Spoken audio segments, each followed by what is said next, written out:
Imagine a river that has forgotten it is flowing. It looks at itself and thinks, I need to reach the sea, I need to reach my destination, because only then will I be complete.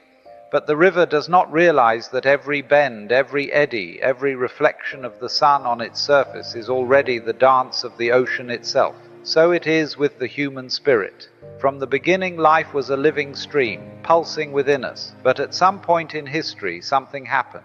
Mystery became doctrine, silence became rule, and infinity contracted into creeds that said, only through this gate, only through this key, only through this institution will you find what was never really outside of you, Christianity. In its most institutional expression, drew up a map and called it territory. It took the living words, the parables that breathed like wind from the mouth of a wandering prophet, and turned them into rigid bricks of catechism. And yet spiritual truth cannot be imprisoned. The Spirit is like the breath. You feel it, but you cannot hold it. They tried to bottle the wind and say, here is God and only here. But anyone who has felt the breeze on their skin knows that it blows wherever it wants, and no one knows where it is going.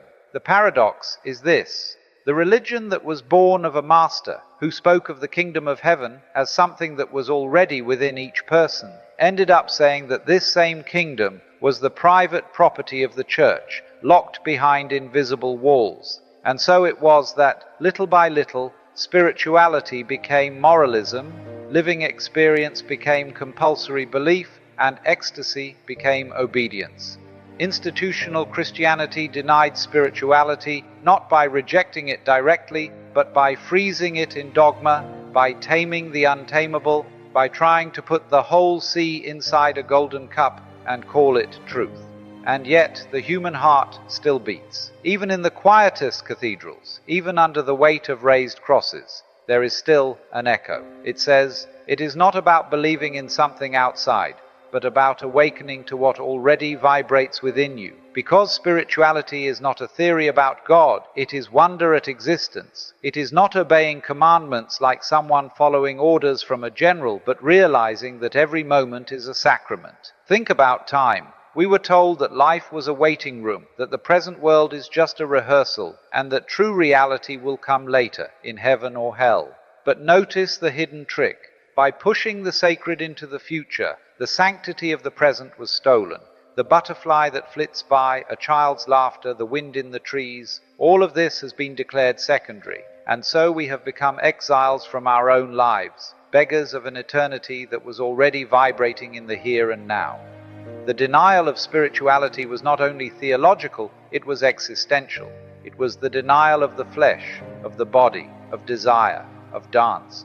The body became suspect, pleasure became sin, and the earth ceased to be a garden and became a testing ground. But consider the irony. How can we love the Creator if we reject His creation? How can we praise mystery if we close our eyes to the poetry of simple things? The inner silence, which should have been a source, was filled with the voices of authorities, decrees, and dogmas. Direct trust in the heart was replaced by the mediation of a hierarchy. And so many lost intimate contact with that which cannot be taught, but only lived. Yet like water seeping through cracks in stone, spirituality never died. It escapes in moments when we laugh for no reason, when we cry in the face of beauty, when we are moved by music, when someone's presence disarms us. In these gaps, something vaster whispers, you don't need permission to be what you already are. True spirituality is not something we possess, but something that possesses us. It is not achieved through correct belief, but through surrender to mystery. Institutional Christianity, in its zeal, tried to imprison this vastness in creeds, but Christ himself said, "The wind blows where it will," and that is still true. The curious thing is that fear was used as a master of ceremonies. If you don't obey, they said, there is eternal fire, endless punishment. And so spirituality ceased to be a dance and became an anxious vigil, always with one eye on the shadow of a projected hell. It is as if life were a narrow corridor with thorns on either side, where the slightest deviation results in condemnation. But think with me, what true love can flourish amid terror, Love does not grow under coercion, it flourishes in the space of freedom. When you love because you fear, it is no longer love, it is servitude. And so many knelt, not before mystery, but before fear. The Christ who spoke of the lilies of the field, who said to look at the birds, who embraced the rejected, was replaced by a caricature of a stern judge, armed with heavenly accounting books. What was spontaneity became moral calculation. What was presence became a distant promise. And what was inner freedom became imprisonment disguised as salvation. But the paradox remains. The denial of spirituality could never be complete, because even the fear that imprisons us is made of the same life that liberates us. Even illusion is an expression of reality. When someone trembles before punishment, they are, without realizing it, touching the same force that could dissolve that punishment into compassion. The issue has never been the absence of spirituality, but rather its neglect, like a man who dreams he is locked up without realizing that the door has always been open. That is why, over the centuries, so many mystics within Christianity itself have become almost heretical in the eyes of the institution. They spoke of direct union with the divine, of experiences so intimate that they did not fit into manuals. And they were persecuted precisely because they dared to say, you don't have to go through the golden gate of the church to find what is already here. They were living reminders that the river never stopped flowing, even when we built dams. If you stop right now at this moment and simply listen, not to the words I say, but to the space between them, there is something pulsing. It is silent but alive. It is immense but close. This is what has always been here, before any religion, before any doctrine.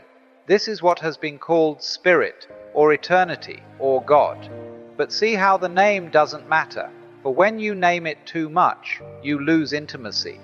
Institutional Christianity denied spirituality by trying to imprison it, but paradoxically, it was also one of the greatest vehicles for spreading its possibility. For every time someone heard about heaven, even as a future promise, something inside them remembered the desire for the eternal. And this desire is not wrong, just misdirected, because it is not about waiting for heaven after death, but about opening your eyes to perceive the heaven that breathes at this very moment, in the form of wind, light, the simple miracle of being conscious. You see, the very idea that we need to be saved is already based on a mistake.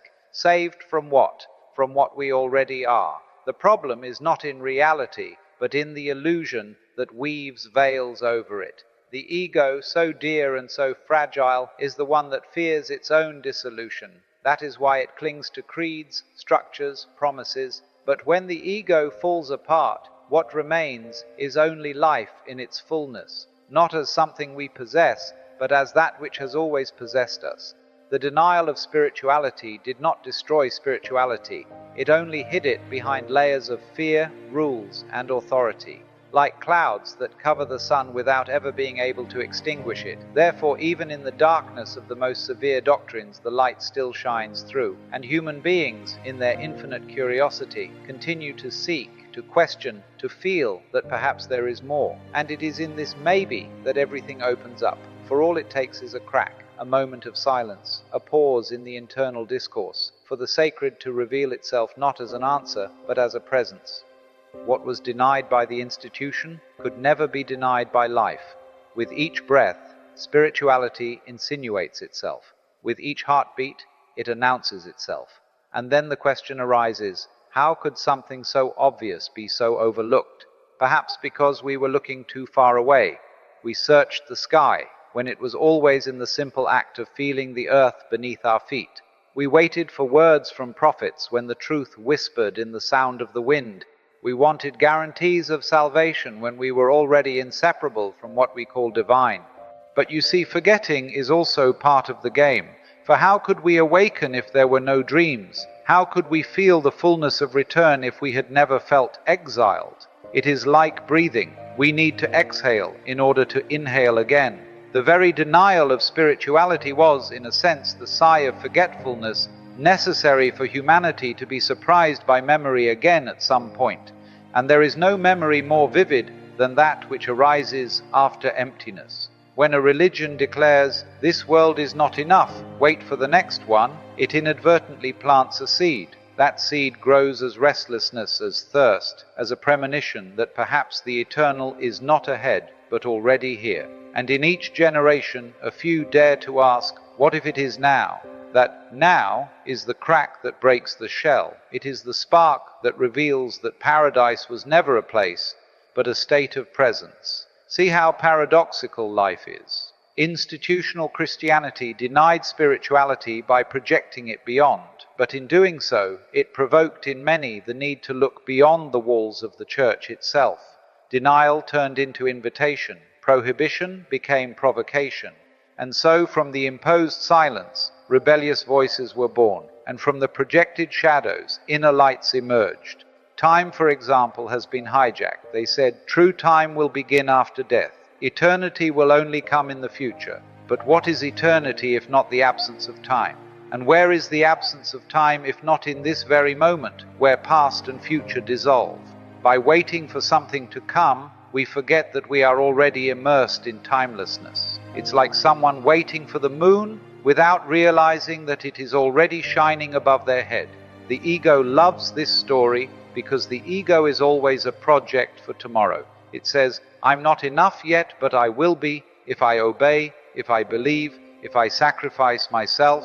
And so the present is postponed indefinitely, but spirituality is not a project. It is the collapse of all projects. It is when you suddenly realize that there is nothing left to achieve because you are already inseparable from what you were seeking. This is the point where metaphors become dangerous, for any word spoken about the mystery is already a reduction, and yet we need to speak because pure silence seems distant to the mind that still clings to concepts. So we use parables, images, stories. We say that the spirit is like the wind, like the flame, like the sea. But all these images are just pointing fingers. The institution's mistake was to confuse the finger with the moon, the metaphor with reality. And so, over the centuries, many lived not spirituality, but its shadow. They performed rituals, repeated formulas, memorized dogmas, but did not touch the unspeakable. It was like dancing without music, like praying without silence, like loving without presence. But even so, even in the most empty practices, something survived. For even when the chalice is dry, the memory of water still shines on its walls. Perhaps that is why the figure of Christ himself remained so alive, even when surrounded by layers of dogma, because there was the memory of someone who spoke not of belief, but of trust, not of rules, but of surrender, not of tomorrow, but of today. The kingdom of God is within you. A phrase so simple that, if truly heard, it would dissolve centuries of theology. For how can one imprison that which is already within?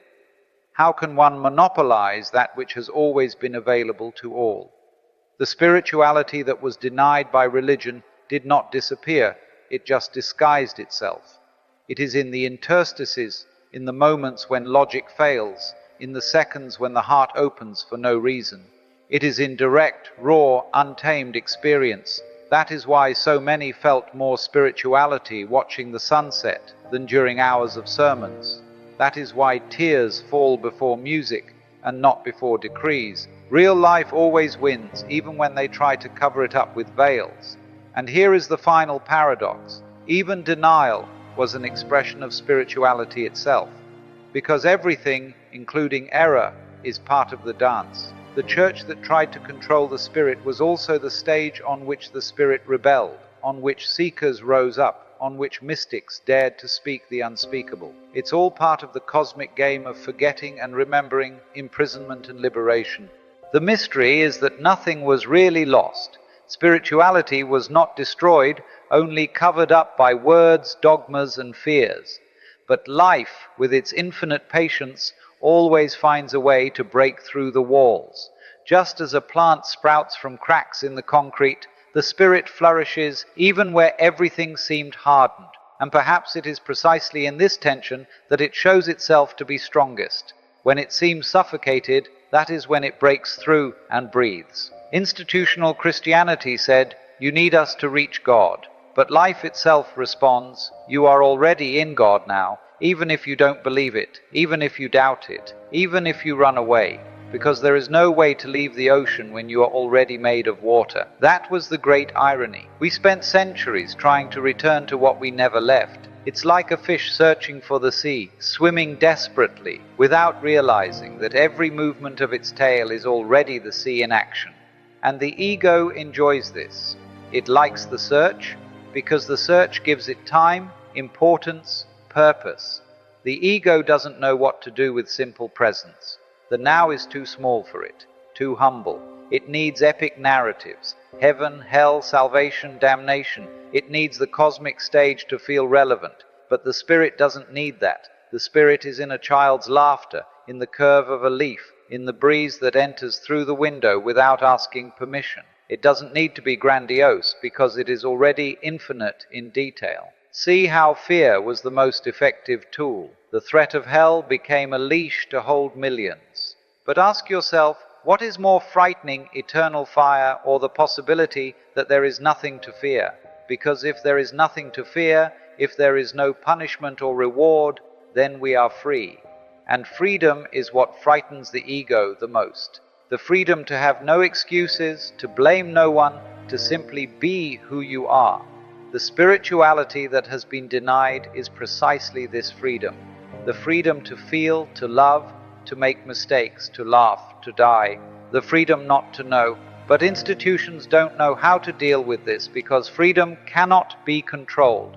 That is why they have so often tried to reduce life to manuals, as if infinity could fit into 10 commandments. But life escapes. It always escapes. Silence is perhaps the greatest scandal, because in it there are no intermediaries, no priests, no books. There is only the direct presence of being. And that is what, for the most part, has been denied: the right to listen to oneself, to trust in silence. Churches feared this emptiness, because in it there is no need for walls or rituals. But it is in this emptiness that everything flourishes. The void is fertile. It is a womb. It is a source. And what about the body? It was treated as an enemy, as a burden, as a prison for the soul. But the body is the altar itself. It is in it that life expresses itself. It is in it that mystery sings. By denying the body, incarnate spirituality was denied. The result was a religion that floated on ideas but forgot the smell of the earth, the touch of skin, the taste of fruit. A disembodied spirituality is like music without sound. It exists as a concept, but it does not vibrate. Still, something remains indestructible. With every heartbeat, the spirit insists on being here. No matter how many sermons stifle it, it continues to pulse, and from time to time someone awakens. Someone looks at life without filters, without dogmas, and realizes everything is already sacred. This recognition is too simple to be accepted by institutions, but it is precisely in simplicity that truth hides. Look around you now. Don't wait for future enlightenment. See the light that already dances on the surface of things. What else could spirituality be besides that? The breath that enters your lungs without you having to ask for it. The sky that changes color every moment. The silence that surrounds every word you hear now. This is what has always been denied, not because it didn't exist, but because it was too simple to be controlled. Institutional Christianity did not deny spirituality in the sense of destroying it. It denied it by complicating it, distorting it, turning it into a bargaining chip. But the real is never lost in distortion. The real is like a mirror. It may be covered with dust, but it never stops reflecting, and a breath is enough to make it shine again. There comes a point when we realize that the entire structure built to protect spirituality has ended up obscuring it. It is as if we had placed a lamp inside an iron box, believing that the metal would increase its brightness. But what happened was the opposite. The light was hidden, and darkness became confused with mystery. Even so, the flame never stopped burning. It burned silently, waiting for the moment when someone would dare to open the box and realize that the light had always been there. The gesture of denying spirituality was also a gesture of affirming it indirectly. Because the more people said, "Don't look inside," the more the suspicion grew that something precious was right there. The human spirit is stubborn. It is not satisfied with ready-made answers. Doubt, so often condemned, is actually a gateway. For it is doubt that compels us to look for ourselves, to seek not in the words of others, but in direct experience. And what do we discover? We discover that the present is not a stepping stone to a heavenly future, but the sacred ground itself. We discover that we do not need to wait for death to know eternity, because eternity is precisely what we are living in this second, where time cannot be measured. We discover that love is not a commandment, but the natural perfume of life, when it is not suffocated by fear. The irony is that Christ himself said this so clearly. He did not speak of stone temples, but of living hearts. He did not speak of blind obedience, but of trust in what already pulsates. He looked at the fields, the birds, the fishermen. He spoke the language of the earth, the water, the wind, but centuries later his voice was translated into distant Latin, surrounded by walls, adorned with golden crowns. What was simple became inaccessible. What was close became distant. And so, spirituality was confused with religion. But one is like the sky, open and boundless. The other like a window painted blue, trying to imitate that same sky. When we forget to look beyond the frame, we come to believe that the painting is all there is. The denial of spirituality was this error of perspective, exchanging vastness for the frame, life for the portrait of life. But mind you, this is not about condemning religion. It is also part of the dance. It was through religion that many first heard of something beyond routine, something that cannot be weighed or measured. Religion was the pointing finger. The problem was when we forgot that it was just a finger and began to worship it as if it were the moon. In this forgetfulness, spirituality seemed lost, but it never was. And here is the invitation. Suspend, even if only for a moment, all words, all doctrines, all memories. Feel what remains. If there were no catechism, if there were no church, if there were not even the idea of God, what would be present now? The same thing that has always been, the living silence that sustains every sound, the space that surrounds every form, the consciousness that witnesses everything. That is spirituality. It cannot be denied because it is the very fabric of experience. Institutional Christianity denied spirituality when it tried to condition it, tame it, subordinate it to authority. But spirituality does not obey. It is wild like the wind.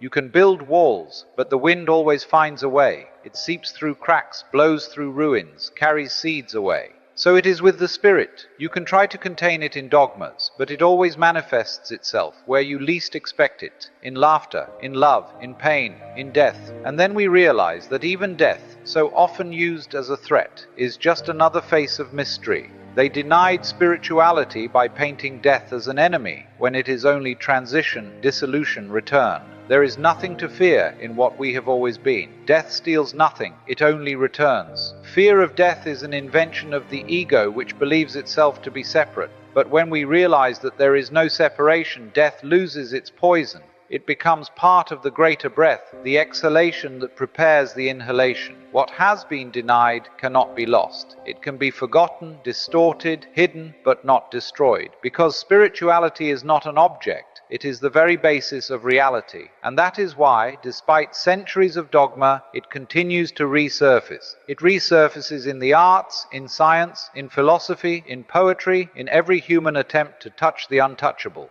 And if we look carefully, we will see that the denial of spirituality was not just a gesture of religion, but a tendency of human beings themselves when they forget themselves. For whenever we try to transform mystery into certainty, we fall into the same error. We exchange presence for security, experience for belief.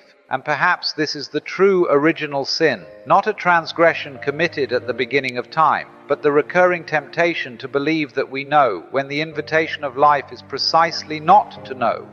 Institutional Christianity built its strength on certainties, and the more absolute the certainty, the further it became from spirituality. For spirituality is not certainty, it is wonder. It is not possession, it is surrender. It is not a wall of doctrines, but an opening to the unknown. The ego clings to certainty because it fears emptiness, but the spirit flourishes in emptiness like a flower that blooms in the space between stones. What was denied then was not a set of alternative beliefs, but the very willingness to live in mystery. The willingness to listen to silence without correcting it, to feel the moment without wanting to hold on to it, to exist without the need to justify existence. The courage to simply be was denied, and so rules, intermediaries, and guarantees were created. But none of this replaces the simplicity of breathing consciously. See the paradox. They tried to reduce spirituality to something that could be taught, but the spirit cannot be taught, only awakened. You cannot give someone the experience of being conscious. You can only point, wait, trust. And that is exactly what the historical Christ seemed to do. Point, not impose. Show, not hold. The problem began when the living gesture of pointing was transformed into a statue, into dogma, into a repeated formula. And in worshipping the statue, we forgot to look where it was pointing. But the mystery is not offended by this. It continues, patient, smiling, lurking in every corner, because the real does not need our belief to exist. The sky does not depend on our eyes to be blue. Love does not need to be named to be felt. Spirituality does not require the approval of religion, because it predates any religion. It lies in the simple fact that you exist now conscious. It lies in the fact that you can hear these words and perceive the silence between them. If there is a true denial, it is the one we commit within ourselves when we refuse to see. But even that does not erase what is real. It is like closing your eyes before the sun. You may not see the light, but the light keeps shining, warming, sustaining life. The spirit is exactly like that, indestructible, independent, free. And then a silent revelation arises. We do not need to blame Christianity or any religion, because all of it was part of the play. It was one of the ways through which humanity learned to lose itself only to find itself again. It was a chapter in the history of the human dream, in which we wandered away from the heart only to discover that we had never left it. And what happens when we realize this? The weight falls. The need to accuse disappears. It is no longer about who denied, but about who awakens. And awakening does not happen in sacred books or in sermons, but right here while you breathe, while you notice that the present moment demands no justification. It simply is. This is what was denied, simplicity. But simplicity is the hardest thing to erase because it is the foundation of everything. It is like trying to erase space. You can fill it with things, but space never ceases to be there. It is invisible, yet essential. It is silent, yet indispensable. Such is spirituality. And silence, always silence, is the thread that weaves everything together. In silence, there are no dogmas, no hell or heaven, no condemnation or promise. There is only what is. Christianity denied silence by filling it with words. But silence remains, smiling behind the words. And when we tire of the noise, it is silence that welcomes us back. And so, little by little, the circle completes itself. What was denied reveals itself as never lost. What was forgotten returns as inevitable memory. And what was projected beyond shows itself always here. Perhaps that is why genuine spirituality always frightens institutions, because it cannot be controlled. A direct experience of silence, of presence, of unconditional love asks for no permission, needs no mediators, obeys no hierarchies. It is like wildfire spreading with no owner, and what cannot be controlled is dangerous to those who seek power. Institutional Christianity did not deny spirituality only out of fear of the mystery, but also out of fear of the freedom it brings. For those who perceive themselves as inseparable from the divine cannot be manipulated by threats or rewards. Those who awaken to the eternity of now do not kneel before promised futures. And those who feel the sacredness of the body and the earth do not bow before a distant heaven. But notice how everything balances itself. The attempt to deny was also the announcement that there was something to be denied, because no one tries to imprison what does not exist. The very existence of dogma is indirect proof of the freedom it tries to hide. The fear of silence is proof of the power of silence. The condemnation of the body is proof of its sacredness. The prohibition of looking inward is proof that something immense resides within. And so, one by one, seekers throughout the centuries began discovering openings. some at the edges of the Christian tradition itself, others in encounters with Eastern philosophies, others simply in contemplating ordinary life, but all, in some way, reach the same point: the realization that spirituality has never been out of reach, never hidden in temples or imprisoned by doctrines. It has always been the breath, the laughter, the instant. When this is understood, the vision of life changes. Time ceases to be a race toward the beyond and becomes a dance in the now. Death ceases to be a threat and becomes a passage. Love ceases to be a duty and becomes a natural expression of being. Spirituality ceases to be a search and becomes recognition. It is as if suddenly the veil falls, and we realize that the promised heaven is not another place, but this vastness in which we are already immersed. Hell, so feared, is not eternal punishment, but the torment of always fleeing from the present. Paradise is not the future. It is the ability to see beauty even in what is simple, even in what is painful. And perhaps, deep down, that was the secret purpose of denial itself, to provoke in us such a profound thirst that, when at last we discover the water, we can no longer doubt its reality. Absence prepares us for the taste of presence.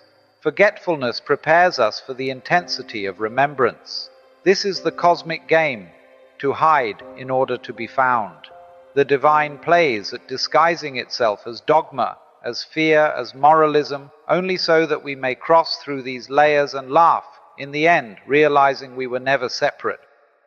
Christianity denied spirituality, yes, but only on the surface, because behind every dogma, every cross, every sermon, the same silence always waited, intact, smiling, and here we are, in this very instant, feeling it again. No matter how many centuries have passed, how many wars were fought in the name of ideas, how many doctrines were raised, at the core, what remains is the same: the living mystery of existence. And this mystery does not fit in books, does not fit in creeds, does not even fit in words. It fits only in you now, in the open space of being conscious. What institutional Christianity denied, you can recognize in a simple second of attention. And in recognizing it, there is no longer any need to accuse or defend. There is only the silent gratitude of perceiving that spirituality cannot be destroyed, because it is that of which everything is made. Life always laughs last, no matter how many systems are built, how many rules are invented, how many threats are proclaimed. Life escapes, it slips through fingers like water, it blows through walls like wind, it blooms through asphalt like a flower. And so it is with spirituality: impossible to imprison, impossible to deny completely. The attempt to deny it only reinforces its inevitability. And see, the true scandal was never the death of a prophet, nor the corruption of an institution, but the fact that you already are what you seek. This is the secret, so simple it sounds absurd. That is why religions preferred to complicate, because to say that you are already complete, already eternal, already participating in the divine, makes ladders, rituals, and mediators useless. It is dangerous for those who built power upon the promise of a tomorrow, but it is liberating for those who dare to listen. The spirituality that was denied is the one that does not fit in formulas. It is the one you find when you let go of hands full of beliefs and discover you never needed to hold anything. It is the spirituality that does not demand purity before living it, because it is already present in laughter, in doubt, even in confusion. It is the recognition that nothing can be outside the real, and therefore nothing can be outside the sacred. When institutional Christianity denied the body, it also denied the dance of life. When it denied desire, it denied creative energy. When it denied death, it denied the depth of the mystery. And yet all of this kept happening. The body kept breathing, desire kept moving, death kept revealing. No denial could stop the current. And so we arrive at a new vision. We do not need to destroy the past, nor erase religions, nor fight against dogmas. It is enough to see through them, to realize they are like old garments humanity once wore, but which now can be set aside. There is no resentment in leaving a garment, only gratitude for having served while it served. The spirituality not denied is this: a return to simplicity, a return to the now, a return to the silence that was never gone. And in this return we do not find definitive answers, but a strange peace, a light smile, a sense that there is nothing to solve, because the mystery is not a problem to be explained, but a music to be heard. And so, at the end of everything, there is no accusation, no defense, no victory or defeat. There is only the invitation, the same invitation that has always been present in every instant, in every breath: be here. Not because you need to achieve something, but because there is nowhere else to go. Not because you need to conquer the divine, but because you are already inseparable from it. Christianity denied spirituality by trying to lock it into formulas. But now, here, in this moment as you read these words, nothing can be denied. Silence is unavoidable. Presence is inescapable. The mystery is pulsing in every atom, in every thought, in every heartbeat. And so everything dissolves. Words exhaust themselves, concepts surrender. Only the open, infinite, untamable space remains. And within it, you realize there was never any real denial possible. There was only a game, a cosmic theater of forgetting and remembering. And now, remembering, you smile, because there is nothing else to say. Silence.